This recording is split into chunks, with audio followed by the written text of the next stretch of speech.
515# to subscribe.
Hello, I'm Marisela Kelleton with the Midday News.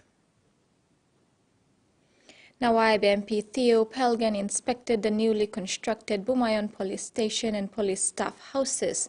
Nawab DDA funded the construction of one H65 house and a duplex SME incubation center that will be handed over to BSP through an MOA to operate, with further improvements in water connection, a male and female cell block, and a fully integrated SIG 5 kVA solar system. This will enable the police station to operate 24 hours. An elated MP Pelgan said the construction of the new police houses and fencing are in the final stage of completion, while the police station to be commissioned this month. The MP further inspected the Poa home to Nawab Lutheran School Road at Hobu that is undergoing detailed modeling terrain survey before actual full ceiling design is done. The site inspection and detailed modeling terrain survey is an integral part too before quality road construction can take place. Prime Minister James Marape has described the late Sir Costas Constantino as a strong pillar in the business community. His words come after a funeral service was held for Sir Costas in Brisbane on Friday, June 2023. Representing the length and breadth of Papua New Guinea, Prime Minister James Marape offered final respects and condolences to the family and friends of the late Sir Costas Constantino, who called PNG home. During his funeral service at the 12 Apostles Catholic Church in Brisbane last Friday, June 30th, 2023, Prime Minister Marape delivered a heartfelt eulogy reflecting the sentiments shared by the nation. PM Marape described Sir Costas as a humble and well-respected man who believed in greater things for PNG, his business and family. He further described him as a man larger than life and a giant. The people of Papua New Guinea, especially the business community, will greatly miss his presence. The Prime Minister encouraged Sir Costas' children, family and business associates to carry on the wonderful work and deed he had done for the country. Freddie Mo, TVWan News. Governor-General Sir Bob Dodai paid a visit to the British Royal Navy ship HMS Tamar during an evening reception hosted by the British High Commissioner to PNG, Kit Scott. The event highlighted the robust security partnership between PNG and the United Kingdom, extending beyond land forces to include the Navy. High Commissioner Scott acknowledged the progress made in security liaison and assistance from the UK to PNG and expressed the UK's readiness to support the PNG Defence Force, including participation in international peacekeeping missions alongside the British Army. Sir Bob warmly welcomed the visit of HMS Tamar and expressed gratitude to the crew for its service. HMS Tamar, a River-class vessel permanently deployed to the Indo-Pacific region, further solidifies the bond between PNG and the UK. Minister for Tourism, Arts and Culture, A.C. Henry Leonard, officially launched the Kundiawa Cultural Show in Chimbu Province. Sing Sing groups and the local community warmly welcomed Minister Leonard, with Simbu Governor Noah Cool leading the reception. Minister Leonard highlighted the importance of utilizing Chimbu's educated population to preserve and promote cultural heritage and the environment. He emphasized the value of Simbu's iconic tourism asset, Mount Wilhelm, and urged the monetization of cultural traditions. The Kundera Cultural Show has been registered on the National Cultural Commission calendar and will take place annually from September 10th to the 12th. Minister Leonard provided financial support and called for collaboration with the Chimbu provincial government. He expressed gratitude for the declaration of Mount Wilhelm as a heritage site and commended the efforts of local officials. In regional news, a humpback whale has died after it washed ashore near Ballina in North New South Wales over the weekend. The 6-meter humpback was beached at the northern end of 7 Mile Beach.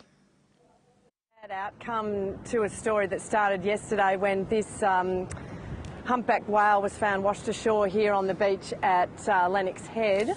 We're about 10 kilometres north of Ballina and maybe 10 kilometres south of Byron Bay. Authorities have determined that this juvenile male washed ashore. They spent the day trying to, not get it back into the water. That was probably not a possibility, but keeping it wet, keeping it comfortable, with the hope that on last night's high tide it could be got back into the water. That was at about 7 p.m. There was a king tide last night. So there was a lot of hope that this animal could be rescued and taken back out to sea. Unfortunately, that wasn't the case. At around 7 o'clock last night, around about the high tide, we got news that the animal had unfortunately died. Yeah. So, Hannah, what's the plan for this whale, the juvenile, today? Well, as I said, we are in quite a remote area in terms of access. It's a very windy dirt road to get here to the north, and to the south you have to travel along the beach. So the council staff are here today. They've got a low loader and they'll have 2 excavators, and they're just really figuring out today how they're going to get this animal off the beach. I mean, gone are the days where dead whales were buried in the sand dunes. That's not a done thing anymore because of fear that the leaching will bring sharks to the area. So the plan for this animal is to get it off the beach in some way today and into the landfill at Ballina. Hannah, it's migrating season for these beautiful species. They're being seen up and down off the east coast of Australia as they migrate to warmer waters. I mean, there's really been a record number sighted along the coast this year. That's right. We're hearing numbers of up to 50,000 humpback whales migrating north at the moment, which is just going up and up. A couple of years ago it was estimated to be about 30,000. So, you can't come down to the beach at the moment without seeing a lot of whale spouts. People absolutely love whale season. Cape Byron's a notable spot, but people down at Ballina have been on the edge of the north wall there, and the whales have been coming so close you can actually almost look down on top of them as they're passing by the break wall. So there has been some thought that some of the swells in recent days might have been bringing the whales closer to the coast. That potentially was a cause of this one finding its way onto the beach, but at this stage authorities will be doing tests, but they don't really know what's caused this animal to die.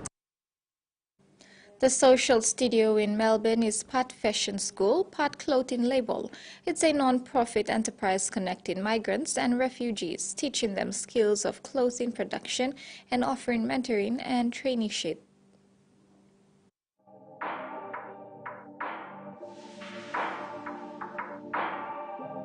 So we run a free school for people from refugee and new migrant backgrounds, teaching clothing and textile production.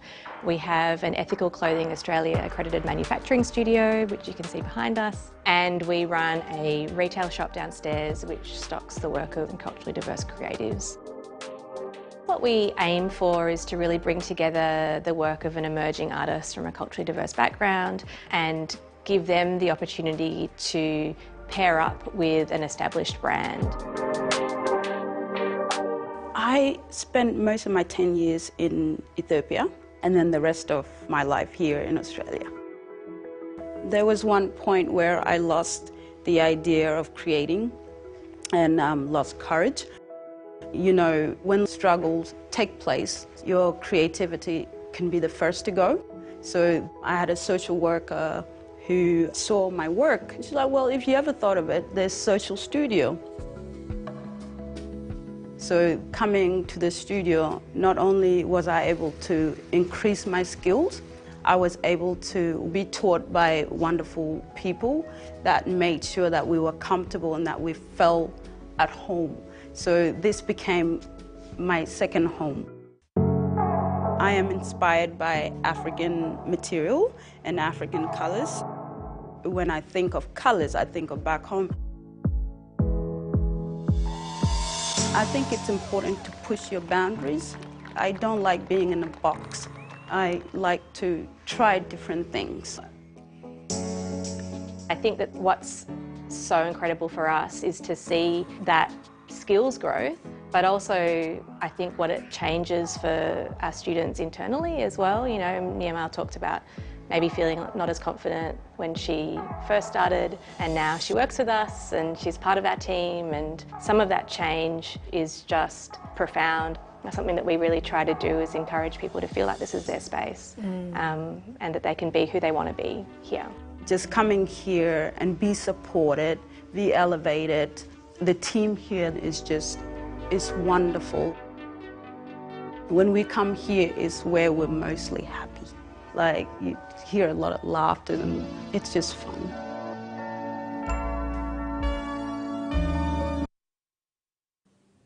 Back home, the arrival of the Indonesian regular commercial flight marks the formal opening of a regular international route between Bali and Port Moresby, with 2 flights scheduled per week. This milestone comes as a result of the 2013 air service agreement between the 2 governments, which allowed for commercial airlines from both countries to operate between their destinations. Previously, Air Niugini operated weekly flights from Port Moresby to Bali, but they were discontinued in 2018. Since February 2020, CityLink has been working towards establishing direct flight connections, and yesterday's successful landing is a testament to their efforts. On board the inaugural flight was CityLink's Chief Executive Officer, staff members, officials, Indonesian nationals, and the advance team for the Indonesian President's state visit. Cook Islanders have advanced to the semi-finals at OFC Under-19 Women's Championship 2023 after an engaging and intense quarter-final battle with Vanuatu. Henrietta Mapu's close-range header with 25 minutes remaining was the decisive moment in a match that balanced on a knife edge throughout. Vanuatu were the early pace setters, seeing most of the ball and territorial advantage, but unable to carve out any clear threats on goal. It was Cook Islands, however, that took the lead when Jen Taya's long-distance free kick floated over defender and teammate alike, only to be spilled by Vanuatu goalkeeper Manuela Bong over her shoulder and into the net. The lead lasted a little over 10 minutes, and it was the influential Elina Aruvuha who levelled the score. After chasing a hopeful ball over the top of the Cook Islands backline, Aruvuha beat goalkeeper Oini to the ball and looped her headed effort into the back of the net. Vanuatu came out from the second half with determination, but couldn't find a way past the Cook Islands' ironclad defence. Taya swung in an excellent delivery that was nodded down by Tera Roru into the 6-yard box, and Henrietta Mapu was on hand to flick the ball past Bong and into the net. Vanuatu pushed desperately for an equalizer, but were limited to shots from distance and crosses from out wide, all dealt with by the exemplary Uini. Cook Islands now have a semi-final to look forward to against defending champions New Zealand this Wednesday at HFC Bank Stadium. Salome Vincent, TVWan Sports. And New Zealand have taken a step closer to retaining their OFC Under-19 Women's Championship title with an impressive victory over Solomon Islands in Suva with 19-0. 12 of those goals scored in the first half. Having already gone close in the opening stages, the Kiwis found the breakthrough in the 9th minute when Ella McCann was played in via an excellent through ball by Daniel McKenham and slotted past Solomon Islands goalkeeper Naomi Siriongo. Solomon Islands sporadically threatened on the counter but struggled to test New Zealand stopper Charlotte Eagle.